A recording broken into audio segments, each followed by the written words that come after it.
5, 4, 3, 2, 1. All right, what's going on, guys? Welcome down to Relenting Pressure. I'm Ryan.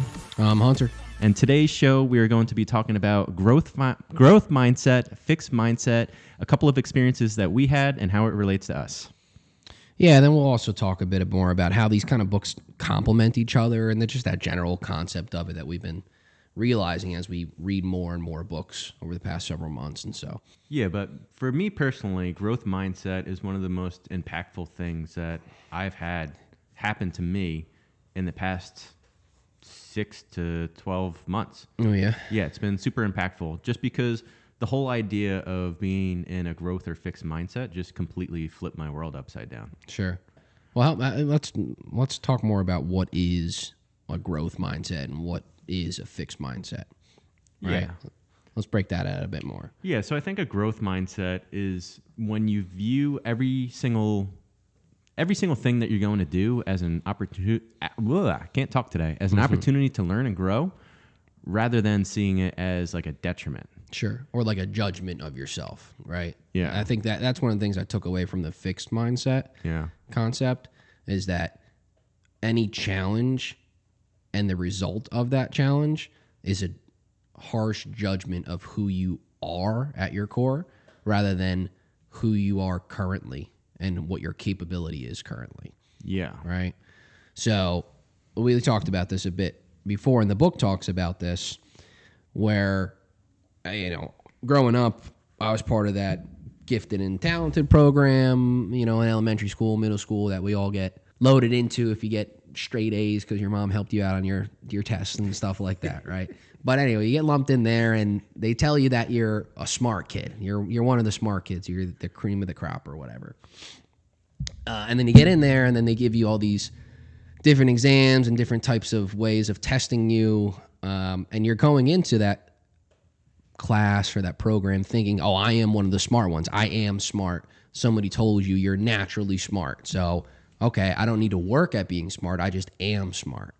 And then you do these tests, and they prove or they tell you at the end that, oh, you aren't as smart as the rest of the people who took it. So as a child, you might internalize that and say, oh, I'm not smart, or this test tells me I'm not smart. So let's avoid that failure so I can maintain my belief that I am smart, right? Rather than looking at it as an opportunity to become smarter and a way to grow with the growth mindset. So it's that differentiating between fixed mindset, I am smart, and anything that contraries that or contradicts that, avoid it so that I don't lose that credibility or that label. Whereas a growth mindset, I can be smart. I am good at growing and good at educating myself and becoming smarter and looking at those challenges as ways to grow that. And that's how I read both of those differences there. Yeah, no, it's super interesting. I was in a fixed mindset for the longest time just because I would never try my hardest or try to see. That's a good way to say it.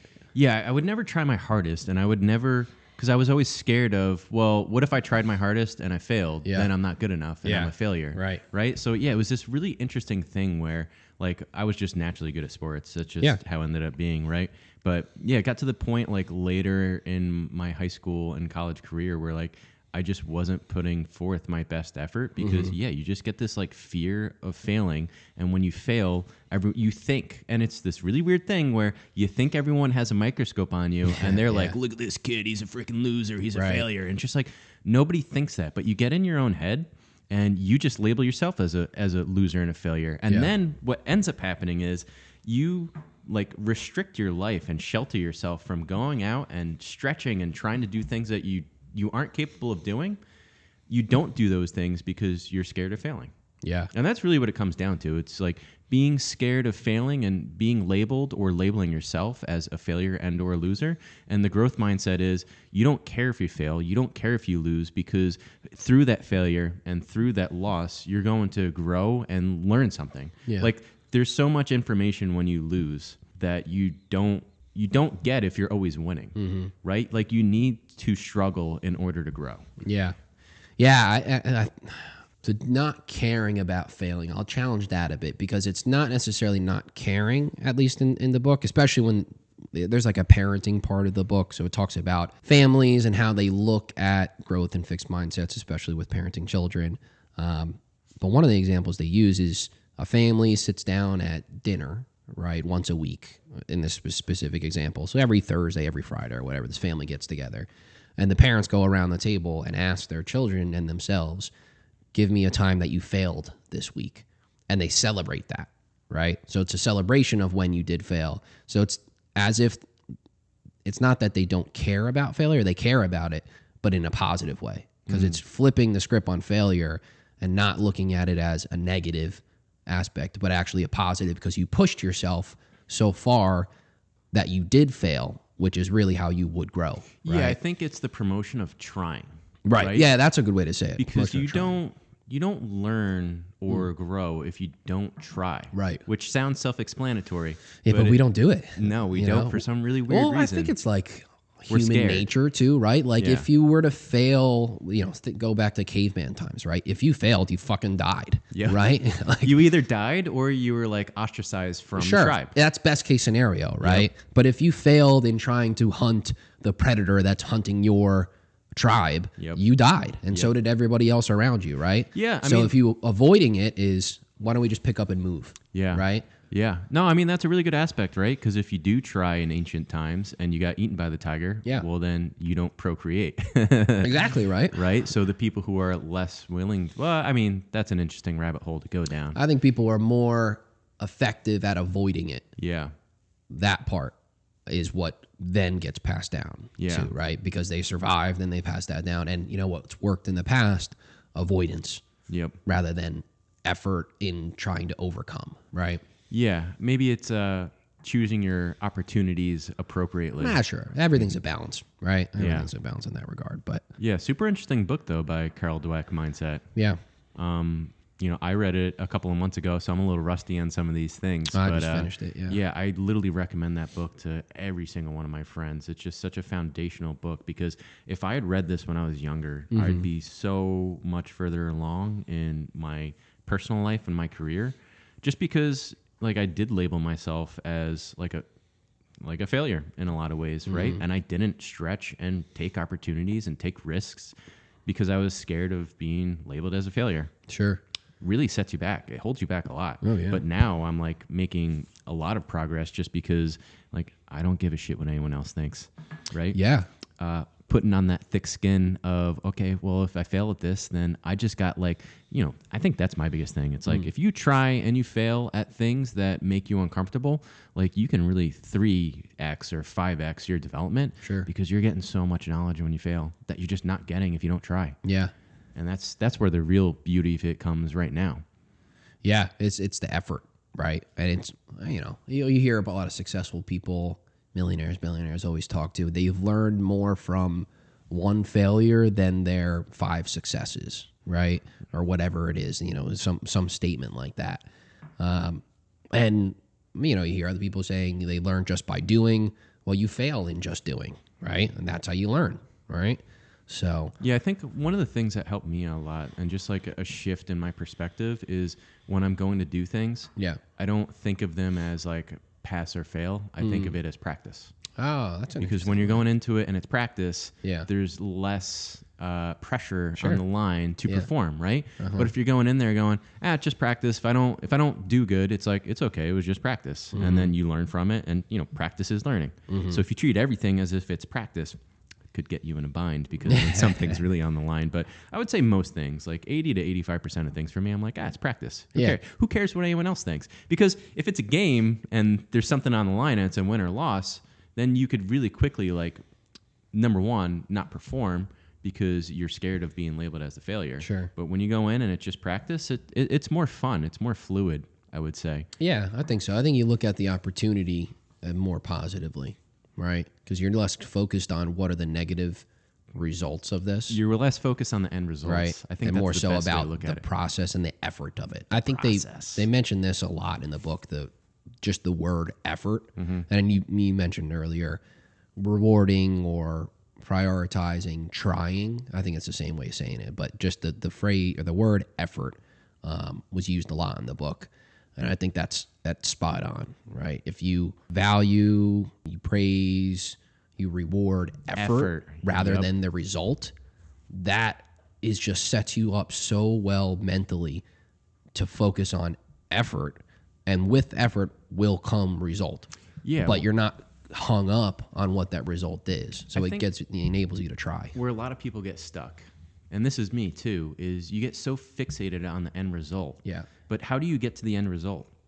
It's by going through the process and practicing, right? You can't expect to be a Olympic gold medalist in swimming if you didn't put 10,000 hours worth of swimming in. Right? Like maybe there's one freak of nature in every 1,000 years. Sure. But it's like you have to just go through the process of putting the work in and putting the effort in. Yeah. And through just focusing on doing the effort and trusting in the process, you'll get the results. Sure. But we're so quick to go, oh, well, this person had it. Like it must have been super easy for them. How come I don't have it? Right. And you just see the end result instead of all of the process that person went through to get to where they are. Yeah. It's like a trap that we fall into. And at least in my opinion, I feel like reality TV is like the biggest culprit of that, right? Yeah. Keeping up with the Kardashians. It's horrible. Right? Because it's just FOMO, fear of missing out. You see all these people living these like super luxurious, extravagant lives, and you think like, oh, they have it, I must have it. So like, how can I get there the quickest? And it's just like they're an anomaly. It's an anomaly, and it's not real either, too. No, it's not real. It's not real reality. It's cut in so many different ways, shot from XYZ angles, redone multiple times, right? It's like having a text conversation versus having a real in-life conversation, right? If you can orchestrate everything with prep, it's a totally different scenario, right? Yeah.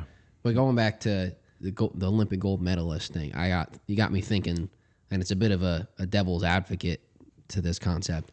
Participation trophies, right? So the freaking now that I think about that, how, and I don't know the answer, how is rewarding or recognizing effort different than participation trophies like these days? So the thing with participation trophies is it's like, okay, yes, you're rewarding effort in a sense, right? Because the eighth place person at least tried. But in that same respect, you can't be telling Johnny in 8th place that he's the best in the world when he came in 8th place, right? You have to tell them like, good job trying, you got to try harder.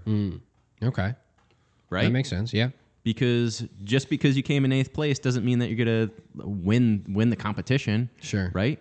There's definitely something to be said for you tried, but there's also, you need to hold yourself accountable and you're not good enough. Sure. And there's nothing wrong with that, right? Right. It's, I'm not good enough yet. That's good distinction. Because once you put the effort in and you continuously put the effort in, like the results will come. Yeah. But that's the problem is, we gave a 8th place trophy to this kid just for trying, and now he thinks he's on top of the world and he doesn't need to try anymore, right? Because he got a trophy. Yeah, and especially if he didn't try, really. Exactly. You know what I mean? If he didn't, what if he put practice in like 20% effort and they gave him a trophy? So now it's like, oh, all I need to do is put in 20% effort and I get rewarded for it? Exactly. Best world in the world, right? That's a good point. That's a good distinction. No. I think, we like coddle people too much and we're afraid to give them real feedback because like there's definitely something for effort, but there's also efficiency of that effort too, right? Like if you're doing 100% effort, but on the wrong things, like that's not a good thing. Right. You should get your shit together. Sure. Right. It's pretty straightforward. But if you're putting 100% effort in all the right things, like you're going to be in first place. Like there's going to be no way around it. Right. Now there's the few people who I'm sure put in like 70% effort, but they get 100% of the rewards. Oh. But there's that person right behind you putting in 100% effort on the right things, catching up real quick. Yeah. In the book talks a lot about specific examples and athletes and stuff like that. So they obviously talk about Michael Jordan, right? That same concept, or Kobe or whoever, right? Who might not have had all of the best natural talent, right? I mean, Michael Jordan definitely didn't, right? He didn't make his high school basketball team, didn't get into the college that he wanted to do, didn't get into to play basketball, but he put the work in behind the scenes, and then he continued to do that throughout his entire career, as did Kobe, and that just kept on inching them closer and closer, and then beyond and beyond and further beyond all of the competition who didn't put that same work in or the same effort, right? Didn't put the same effort in. and they eventually surpassed him, right? Yeah, well, it's such an interesting thing because it's so easy just to go, oh, well, he's Michael Jordan. He was the best ever. You look at the result, right? Yeah.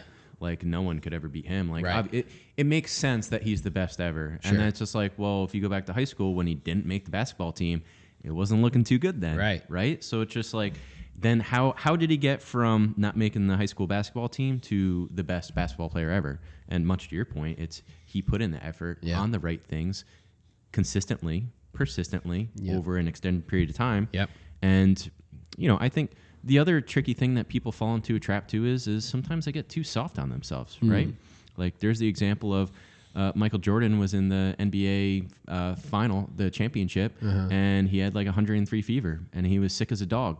And he went out there and he played, and he put it the best game ever. Like he put up like the most points in an NBA championship game, I think in the history or something like that. Yeah. And it's just like, okay, well, here's a guy who most people would probably stay out of the court, right? Because, what are they going to do? They're sick. They have a fever. They're not going to perform at their best. It's not even worth them playing. Yeah. And then he goes out there and just completely annihilates the field. And it's just like he wasn't too hard on or too easy on himself. He was hard on himself, and that's what got him to where he is. Right. And it's just like we're so quick to like coddle people and tell them that they're doing a great job. And it's just like, no, there's something to be said for having the attitude of, and it's a balance, right? Because you definitely can be too hard on yourself, but you also need to be able to push yourself in the right circumstances. There's healthy pressure, right? Exactly. And that's a situation where it's just like, well, anyone else would have sat out that game. Sure. But he was just like, no, not me. Yeah. Because I'm the best ever, right? Yeah. And he probably in all those practices that he did after games throughout the past 15, 20 years of his career, he probably practiced with 103 fever, right? Oh, for sure. With his ethic and his focus on effort, he probably practiced under that. So playing a game, especially championship, under that scenario wasn't as novel as it might have been for others. Yeah. Right? I mean, that is very true because, he's the type of person who would probably, like you said, practice sick as a dog, let alone play sick as a dog. Yeah, because that's what he does. That's what people do, successful people do. You do it during the hard times too. Yep. Not just when you feel motivated. Yep. You do it through discipline. There's a big difference between those two. Yep. You hold yourself accountable. Yeah. And I think, at least in my opinion, that's one thing that's helped me a lot too, personally, is just holding myself accountable. And like, it's so easy just to come up with an excuse for every single freaking thing, right? But when you tell yourself, like, nah, like, it's snowing outside, I don't give a shit, I'm going to the gym. Yeah. Right? Oh, I'm probably not going to have a good workout anyway because I'm tired or I didn't eat enough today or some I didn't reason. Sleep good. I didn't eat enough. Like, my dog was barking all night. Right? Yeah. It's snowing. It's raining outside. It's cold. Like, no, just stop making up excuses. Just do what you need to do. Right. Trust in the process. Yeah. Quite literally. And those stack on top of each other, right? Those are building blocks. Building blocks of confidence and building blocks of success, right? Yeah, but I think it comes from just having a growth mindset of, number one, trying and putting the effort in, and then just building the habits that compound over time, right? And when you're first starting out, like, you got no habits or you got shit habits. Yeah, well, you have shit habits, right? You got shit habits because you didn't realize it, but you were picking up all of these tiny micro habits from your parents. Right. And they probably had no clue what they were doing. Yeah. And unfortunately, if you have 20 years of those bad habits, you have to break those habits before you can start to build the good ones. Yeah. Really tough. That's a good point. That's hard. I mean, that touches on the whole atomic habits, right? Yep. That book. Which I was mentioning to you earlier. I got to go back and reread that one now. After having read Mindset, I totally think I should have read Mindset first. But even so, it's brought a point to me that rereading books with different perspectives, and you can get those different perspectives by reading other books, and then taking that back and rereading it, right? So like how books complement each other in that regard. That's a new lesson for me, new learning for sure. Yeah, I never understood why. You talk or you hear some interviews or you talk to some people and like, oh yeah, I reread that book 5 times. I'm like, why would you reread it so many times? You read it the first time, maybe a second time because you didn't solidify everything, but why have you read it so many times? And I think now, having gone through this experience a little bit, I'm like, oh, that makes sense, because he probably read or she probably read 6 other books since they read that the first or the second time, and now they have a totally different perspective they can go back and apply to it, right? So I think that's it's a nod to a growth mindset because it's a new opportunity and to take advantage of and to grow from.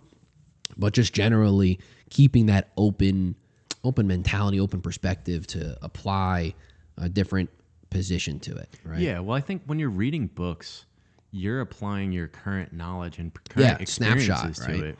And those experiences change, right? Because you could have a really dramatic experience and then 3 months later read that same book, and that book could mean something completely different to you because something else is on your mind. But yeah, much to your point, like I haven't reread too many books, but one that I've read a lot of times is by Benjamin Franklin called The Way to Wealth. Oh, yeah? Yeah, I must have... Benjamin Franklin? It's a founding father? Yeah. Wow, really? Freaking I didn't amazing. know he had a book like that. That's so wild. Just absolutely amazing. And there's so many cool like little sayings and puns in there. Yeah. It was like, one of the puns, don't fly a kite with a key on it in a thunderstorm? No, it was early to sleep, early to rise makes a man happy, wealthy, and wise. That's good. Nice. Yep. Cool. The OG rapper. Small hole sinks a big ship. Yeah, wow. Right? Look at There's that. a lot of really good ones in there. But yeah, I must have, because every single time I'd go back and reread it, like the things that I had highlighted, like didn't catch my attention, but other things in there caught my attention. And I'm like, wow, it's just so relevant in that space and time. Sure. Yeah.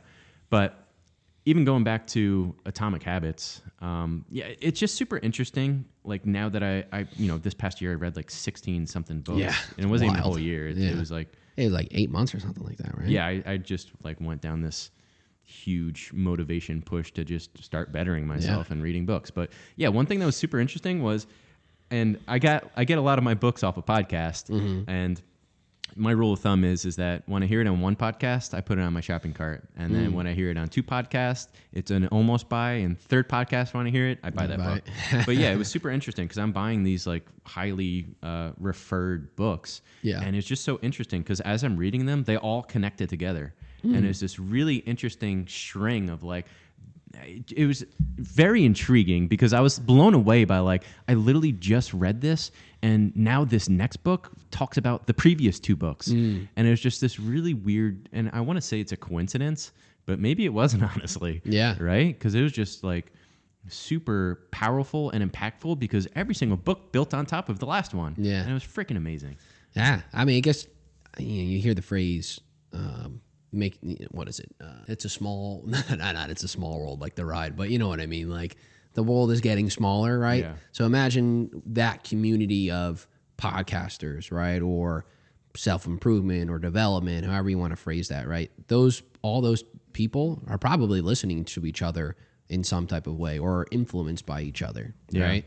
So if they're all connecting through a specific book, well, the guy or woman who read and then wrote a book probably read those other books that we're talking about too, right? And are influenced by them. It's like music, right? Yeah. I mean, that is true. Listen to past artists, and that influences what you write. And you give them little nods back in reference too. Yeah, super interesting. But yeah, I think much to your point, right? Like sometimes they take ideas and feed off of each other, which is super duper interesting. Yeah. It'd be cool to get the top 10 podcasters in a room and then just hear what they talk about. You know, you have It sounds like a good idea. Right? I mean, you get guest podcasters, right? For sure. You know, you have Tim Ferriss and he brings on XYZ, right? Jocko or something, right? And then they talk about whatever they talk about. But what if you multiply that? What if you have 5 of those people talking about the same topic? Sure. Or just letting them go, right? Oh, that would just be giving them interesting. some general prompts or something like that. Or just totally letting them go and see what they talk about. I think that would be a really cool experiment. Give them nothing.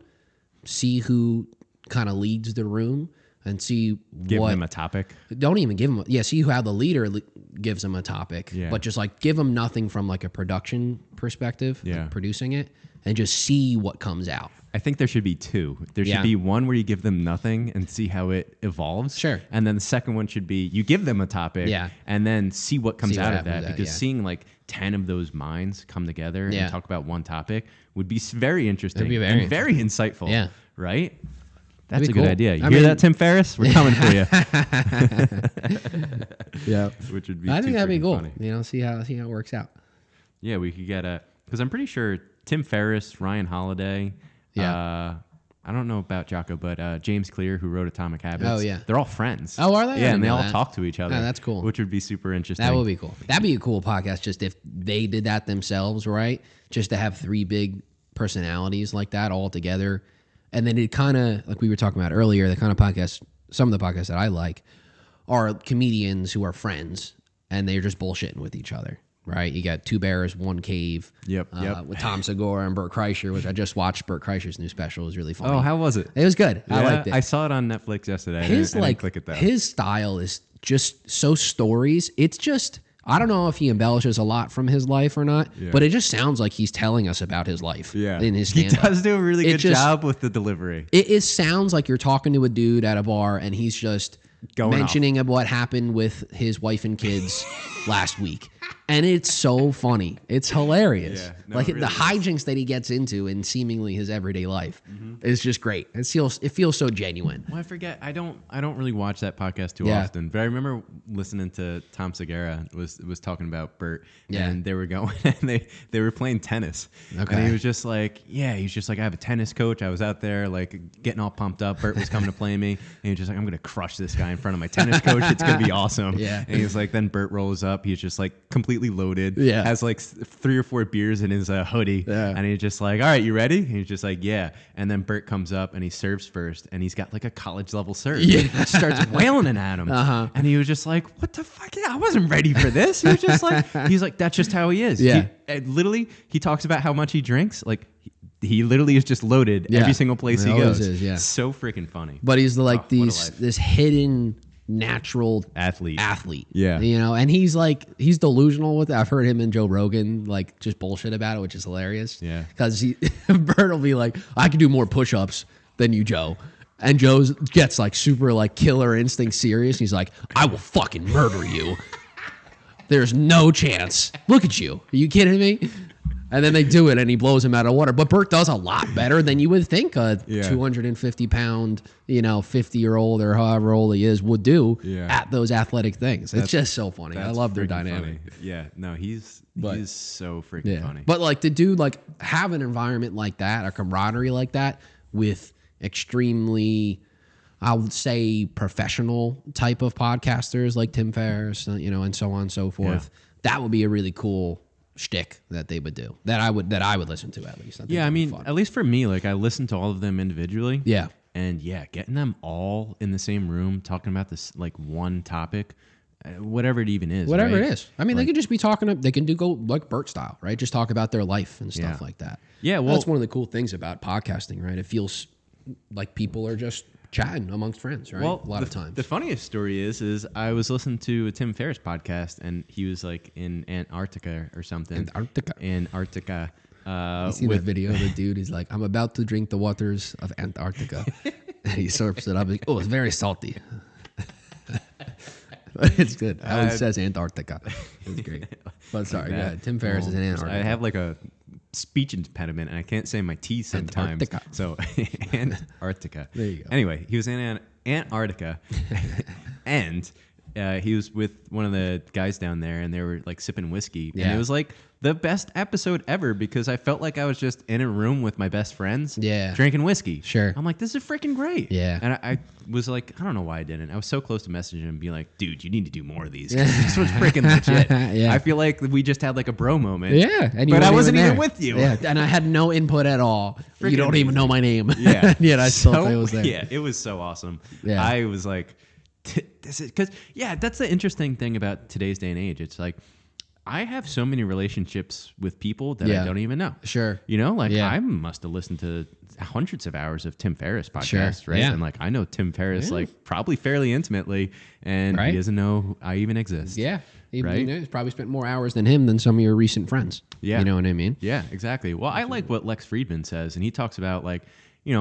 one of my big struggles right now is like I really want to find a mentor. Yeah, right. That's a good point. Finding a mentor, because there's the old adage that you are the average of the 5 people that you're with most. Sure, right. Right, and someone was arguing like, oh, it needs to be like a real live in-person mentor, right? And Lex was just like, no. He's like, some of my best friends are long dead because they're in books. Oh, that was the guy who said that. I remember hearing a quote like that. I was trying to think who it was. And he's just like, Dostoevsky is my best friend. He's like, Ernest Hemingway is my best friend. Sure. And he's just like, all of these old authors, he's like, they're my best, because he's like, I'm reading and like talking and communicating with them like on a regular basis. So yeah, in a sense, like they are my mentors. So I like that like perspective of thinking, because if you take that, then Plato is my mentor and Aristotle is my mentor, right? Pretty good mentors. Exactly. Right? And yeah, super powerful, especially with those minds. Yeah, it's a good way to, I like that, especially for people who maybe aren't coming from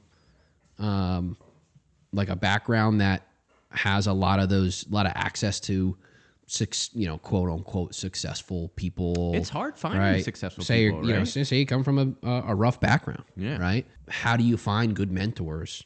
Especially say like you're like in a high crime area or something and the mentors that are accessible to you, you don't have a father figure. The people that are there are, drug dealers or criminals or whatever it is. Like say you just have a rougher upbringing. Yep. How do you find good mentors? Yeah. Books. I guess you can do that, right? So my favorite thing about books is, especially the older the author, the better the book. Not necessarily, but it's like they can take 50 years of their life experience and condense it down to 200 pages. Yeah. So you're getting 50 years worth of learnings in maybe 10 hours worth of reading. Right. Like, where else can you get that? Yeah. The value of experience, right? It's just incredible. Right. And like my big push, and like I know I told you this, but for everyone else out there, I hate reading. Like I despise reading. Oh my God. I don't like reading. Such a thing. I don't like reading. Yeah. I hate doing it. But I set up a micro goal of every single, and that's the thing for me is like, I made this habit and I stick to this habit even to today, but it's like how I had to flip it for me was I want to invest in myself because investing in yourself is the best investment that you can make. And one way that you can invest in yourself is reading books because you're learning, right? But I had to set a micro goal of just sitting down to do the habit was the hardest part for me. So I set a goal of I'm going to read for 5 minutes a day. Right. And what ended up happening is when I sat down and read for that 5 minutes a day, a lot of times it'd turn into 20 or 30 minutes. So instead of reading 2 pages, I would end up reading like 30 or 40 pages. And that's how I was able to read all those books within the past year was I just sat down, was super absorbed in the book and just started plowing through them. But it all started, I mean, that didn't happen at first. That probably took me like 2 or 3 months to get to that point. For the first 2 or 3 months, it was I would sit down, set a timer on my watch, read for 5 minutes, and then stop. And then eventually it got to the point where some days I would read for 10 minutes. And now it gets to the point where, I mean, I have the example of what you're interested in also matters, what you're reading. And don't be super stuck on having to read one book and finish it. I read like 6 or 7 books at the same time. Because what I found was there's this one book I was reading, and it was really good, and then it got like halfway through and it started getting a little bit dry. And I was like just plugging away at 10 pages a day. And that was about a chapter. So I was doing 1 chapter a day. I'm just like, I just don't want to read this book. Like I'm barely making it through 10 pages. So I think the one day I read 10 pages, and I was just like, no, I want to pick up this other new book I got, and I'm going to try reading that. And I pick it up, and I read 150 pages. Wow. And I was just like, so what was the difference between this book that I'm barely making it through 10 pages a day and this book where I picked it up and just read 150 pages? It's just you're interested in it, and you can relate to it. And when you're interested in something, you just get free focus because you're not even thinking about like forcing yourself to do it. You want to do it. And the best part is especially when you're hyper-focused like that, you absorb all the information way better. That's a good point. So now I try to bounce around between multiple books and just see where my interest is. And whichever one I'm the most interested in, I'll just read that one for the day. Yeah, I like that. You've mentioned that to me before, that you read multiple books at the same time. Well, here's the thing. And I forget who I got this from, but it's like, I think it was from Mark Manson, who wrote The Subtle Art of Not Giving a Fuck. But his thing is like, and Naval Ravikant, which is like, you go on to a blog post and you read a 200-word blog post, and then you scrap it, move on to the next one. Or you go onto Google and you're looking something up and you bounce around from article to article. It's like you're never fully invested in 200 pages of that article. That's a good point. So it's like you flip into the article, read, get what you need, and then bounce out of it. Treat books the same way. Why should you treat books any differently? There's no one forcing you to invest in an entire book. Just hop in, get what you need out of it, get out. Probably fits our attention spans these days too more, right? Because we're so short-term attention spans these days because of what social media has done to us and television, so on and so forth. I try to take the flip side to that, which is I like trying to read. So a lot of times, maybe I'll make it like 20 or 25 minutes worth of reading. I don't know how fast to read. Whatever. That's like 10 or 15 pages, right? And let's say there's another 10 pages to finish the chapter. I'll force myself to read because it forces me to stay focused for an extra 10 or 15 minutes. Okay. So I like to use it as a counter to that, which is training my attention and training my focus. Yeah, okay. I guess you can go either way with it too, right? You can like ride the wave of like and not push back against your current nature, right? Or something like that. And same thing like investing, right? Ride the wave of where the money's going, where policy's pushing you, so on and so forth. I think that's the best way to do it. Yeah. The problem is that if you push yourself too much, then you'll get this anxiety where you don't even want to pick the book up. Yeah. Because you don't want to read it. Well, yeah, so it's a balance, right? Yeah. It's like anything is a balance. And then where do you put your somewhat limited, I don't want to say motivation because it's not motivation, but momentum, or I would say, or attention. Yeah, that works too.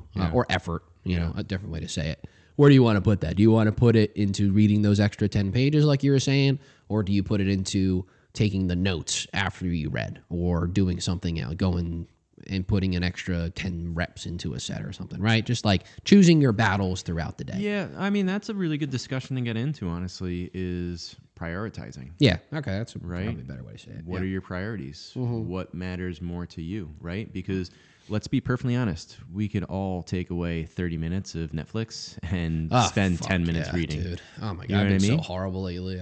I've like I said, I just got back from a few weeks of travel.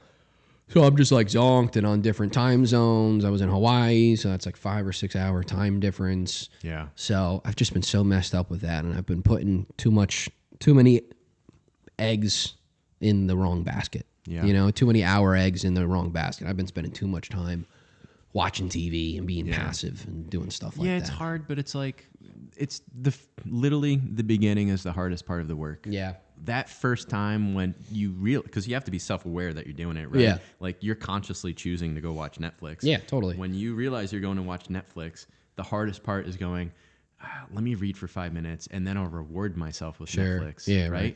The hardest part's just sitting down for that 5 minutes. But once you do it, then for some reason your body's just like, oh, this is okay. This actually isn't that bad, right? But for some reason we build up this anticipation of like, oh, sitting down to read, like, oh, that's horrible. I don't want to do it. Do that. But then the funniest part is you sit down and you read the book and you're like, oh, this is super interesting. Yeah, I'm actually really enjoying this. And you feel so much better afterwards. That's why, like, you just got to sit down and do it. Whatever habit you need to do to just sit down and freaking do it. I wonder. We haven't talked about it that much in the past, or I haven't read a book on it yet. But I wonder why that is.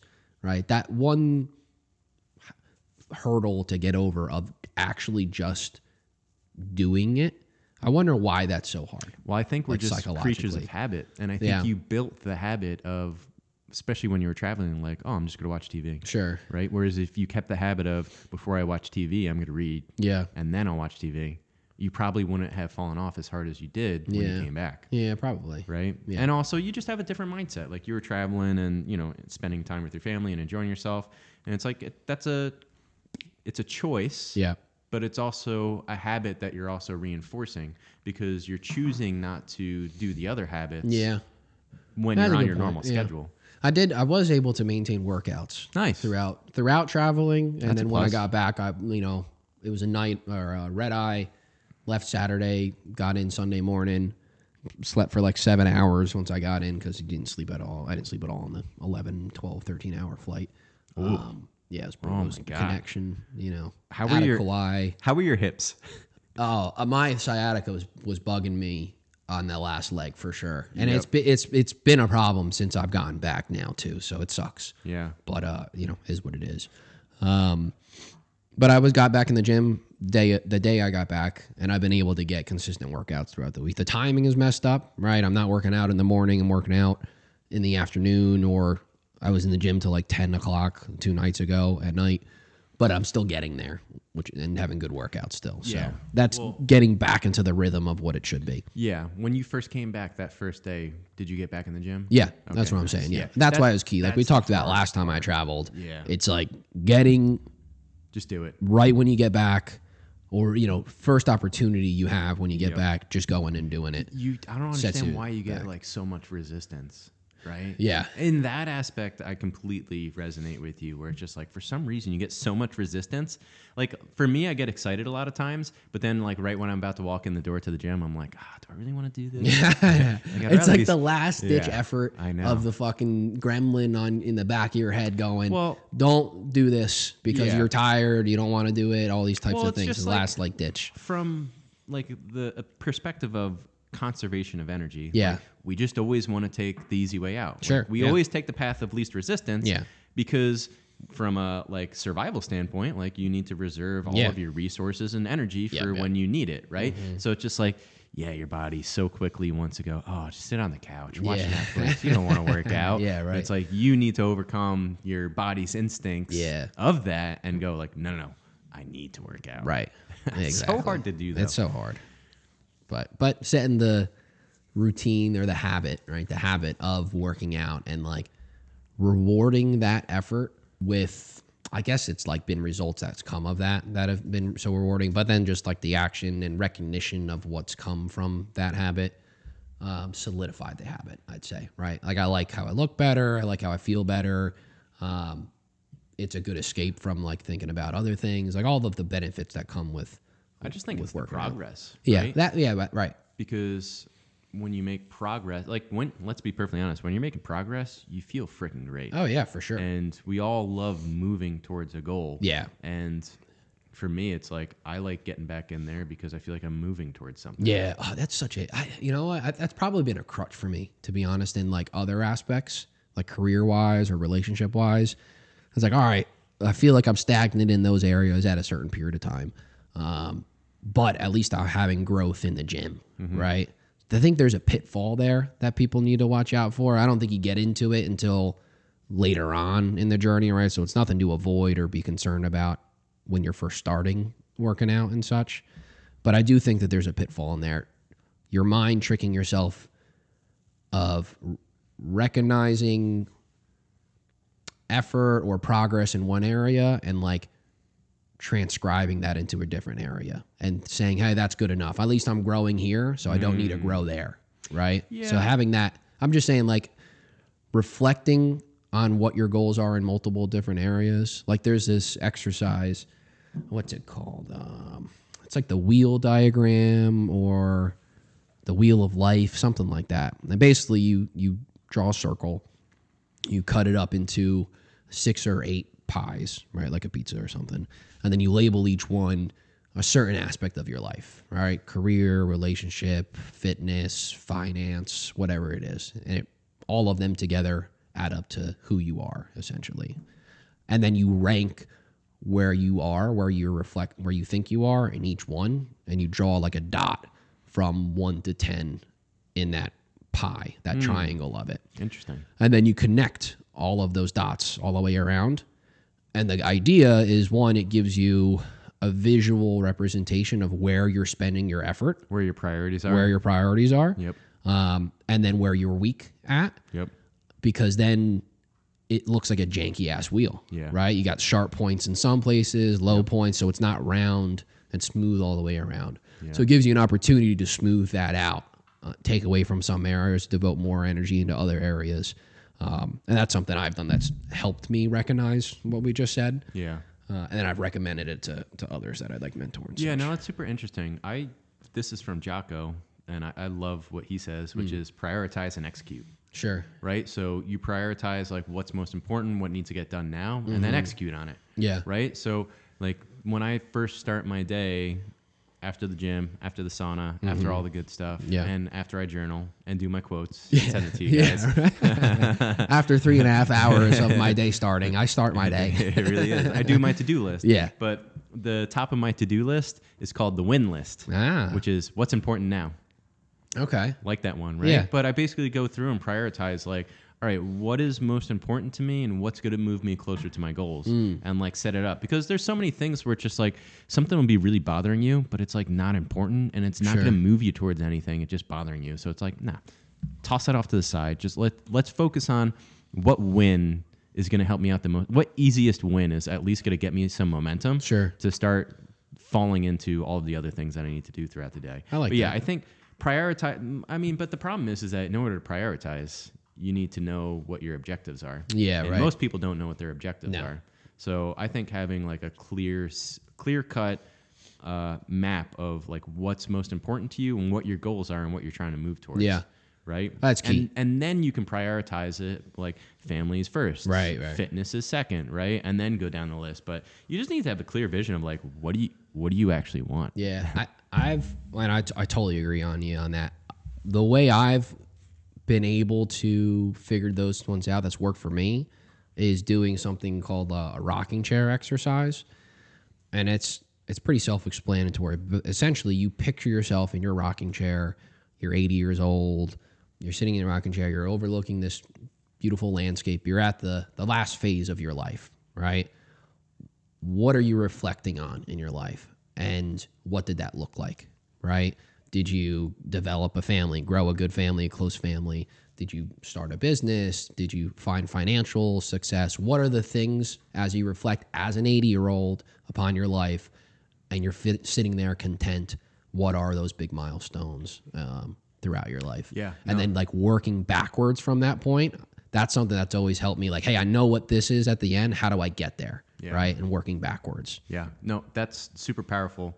And I'm going to build on top of that with a personal story of my 98-year-old grandma was in the nursing home. Yeah. And she had dementia. Oh. And I went to visit her during like, it wasn't her last like day, but like her last weeks. Sure. Or close to it. And like has dementia, can't really remember anything. Yeah. She's kind of just splurting things out. But I was there for like maybe 45 minutes. Sure. And all she was sitting there doing was like, oh, I wish I had just treated everyone better. Like, I wish I had treated my family better. Like, oh, I wish I had spent more time with so-and-so. And then she would start from scratch and do it over and over and over. And I'm just like, oh my God, this is heartbreaking to watch. Yeah. Because like she's just saying like how she wishes she was there for her family more. Sure. And it's just on repeat. Yeah. 24 hours a day. And I'm just like, this is kills me a little bit. It's terrifying. But I'm too. just like, I don't want that. Like that I cannot have that. I don't want to be sitting there on my deathbed just replaying how I wish I had done things and I wish I had treated people better. Yeah. So like, well, I mean, that hits home hard for me. So Sure. I mean, be able to take that, but I think even taking it a step further, which puts me more into action, is the perspective of what if today is the last day of your life? What would you do? Sure. Right? Because if you're not guaranteed tomorrow, you're going to be much more conscious over what you're doing today, and you're not going to waste any time. Yeah. Right? Because we put so many things off till tomorrow, but it's just like, well, tomorrow's not guaranteed, right? I mean, God forbid, but you could have a heart attack while you're sleeping, brain aneurysm, a meteor could come and crush your house, right? You get hit by a bus the next day. Yeah. So it's just like, do you want to be putting shit off today for tomorrow, even though it's not guaranteed? So like, try to make today literally the best fucking day ever, because it might very well be. Yeah. Yeah, that's a great point. Right? And I think when I think of that, like, all right, well, let me treat today to its fullest, and if I make it till tomorrow, tomorrow's a bonus day, right? Okay. I think there's a really good quote from Stephen Hawking, and they're like, someone asked him like, oh, like, you know, how are you capable of doing all the like amazing things that you're able to do? And it's just like, well, when I turned 21 and I was confined to a wheelchair, every single day after that was a bonus. Yeah. I'm like, wow, that's fucking awesome. I really like that perspective. And not to bring a fictional character in it, but it's something that's always stood out to me. Yeah. And I just love the show too. You know, Peaky Blinders, right? Yeah. And I think it's more so like historical reference than anything. It's just an opportunity to verbalize it. But, you know, Thomas Shelby and the Shelbys, right? They were all tunnelers in World War I. Horrific job to do in that whole scenario. I can't imagine. But anyway, there was a specific event. They were supposed to die. They didn't. So collectively, they kind of agreed that everything after this point is a bonus, right? Everybody's already dead already, so anything after this point is a bonus. I really like that perspective on things, right? And then you just shared that in probably a lighter way. But thinking of every extra day as a bonus and valuing it, I think that's a great self-reflection too. Well, here's a really good change up for you. Yeah. Is it another Peaky Blinders reference? Not a Peaky Blinders reference. But no, it's one that I think about a lot. Yeah. And it's super relevant, which is not that many people think about this and they're unaware of it, but like, you're going to die. Yeah, I know. It's going to happen. Yeah. There's no ifs, ands, or buts.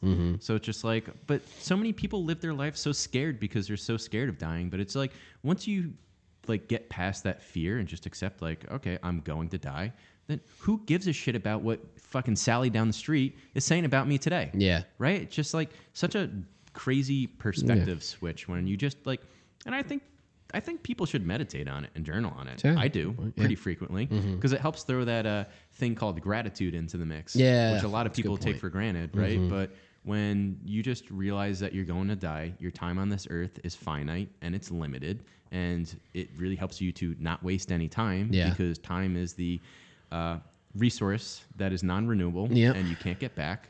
And once you spend it, it's gone. And I like to take that perspective too, which is your time is your money, right? Once you spend it, you can't get it back. Right. And people squander their time so much doing stupid bullshit that doesn't help them in any way, and you can't get that back. Yeah. Right? So it helps you to really use your time way more efficiently, and it just gives you perspective to be grateful for where you are and just make the most of your time because you know it's all going to come to an end sooner or later anyway. Yep.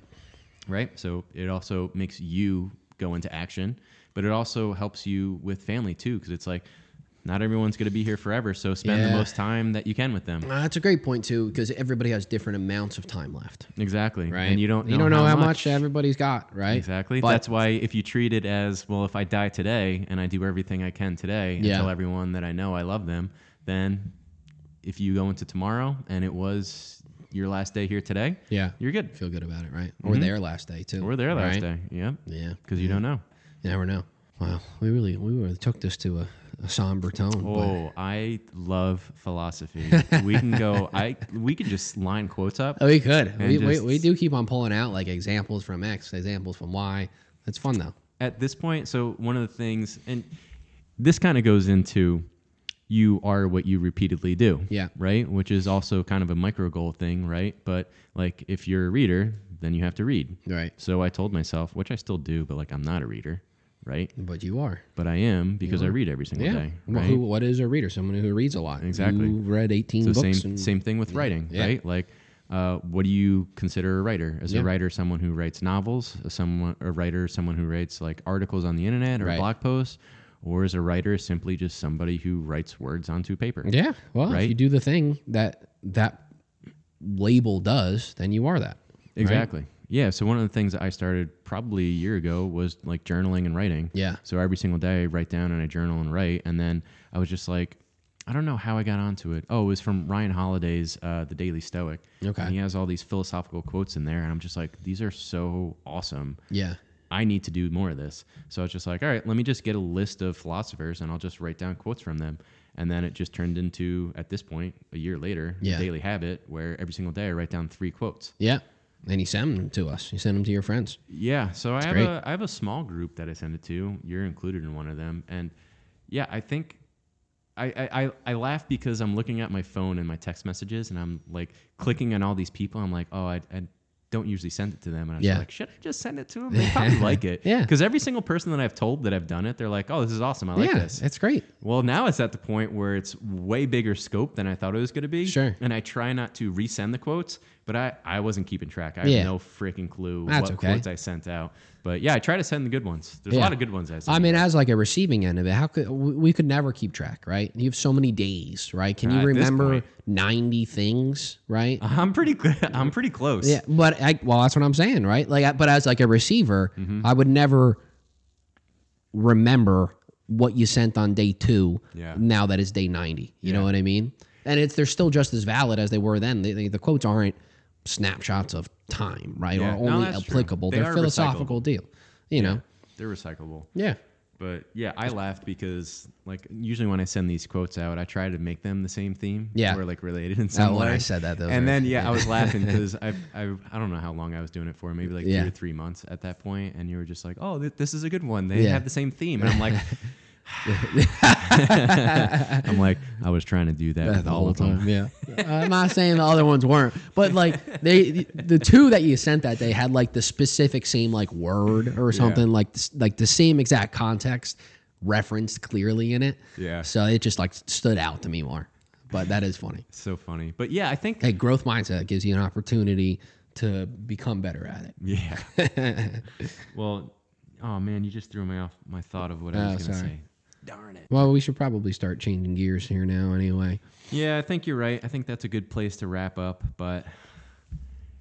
Well, next time, we are going to be talking about this new book that I started reading. I've had it on open for a long time. I probably had it for probably about 6 months, but just started to make another dent in it, called Never Split the Difference by Chris Voss. And for any of the listeners, you'll hear this a lot from that Masterclass brand that you hear out there. Chris Voss has one there. He's a ex-FBI negotiator. They're kind of the premier negotiator for hostage situations, and he was in both international terrorism, bank robbery, tons of different situations like that in teams for the FBI. And now he does a lot of commercial trainings or business trainings and stuff like that too. So this book is really hot right now in the sales community, the negotiation community, say you're a buyer or supply chain person like that. But it's also just great lessons for life. You negotiate every day, he says, whether that's with your partner, your spouse, your children, your coworkers, everything's a negotiation. So I've been really interested in it. How I've been going through it is really reflecting on each chapter. So we'll go into that in more detail next time. I recommend it to you, Ryan, to pick it up and start reading it too, add it to your collection. So over the next few sessions, we'll start getting into that a bit more, guys. Yeah, no, I was going to say, I was laughing because before we started this conversation, I was talking to a bunch of guys at work who have their MBA, and they were like, that was one of the foundational books in the MBA program, and I'm like, oh man, I got to add that to my list. Yeah. And then you came over and you were like, I'm reading this book, and I'm like, that's it, I'm buying it. That's the third person. That's the third one, that's the third reference. One. That's buying a buy it now. right now, which is too funny. But yeah, I think that's a good segue into next time. Hope you guys enjoyed this conversation. Yeah. And this is Ryan and Hunter hopping out. Yeah, hopping out, guys. Whoop.